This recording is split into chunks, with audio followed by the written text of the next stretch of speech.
గుడిలో దర్శనం అయ్యాక ఎందుకు కూర్చుంటారు? గుడి ప్రశాంతతకు మారుపేరు. దేవుడిని దర్శించగానే మనలోని కోపము మరియు అహము, ఆవేశము, స్వార్థ చింతన కొంతసేపు దూరమవుతాయి.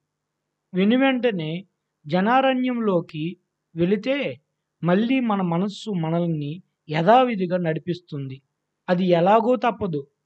కాబట్టి దర్శనం అవ్వగానే కొంతసేపు ప్రశాంతమైన మనస్సుతో కూర్చుంటే ఆ దేవాలయాల్లో చేసిన యజ్ఞయాగాది పుణ్యపూజల ఫలితం వల్ల మన మాలిన్యం కరగడం ప్రారంభిస్తుంది. అలా కొంతైన ఆరోగ్యకరమైన, ఆహ్లాదకరమైన సమయాన్ని గడపగలుగుతాము. ఓం శ్రీ గురుభ్యో నమః.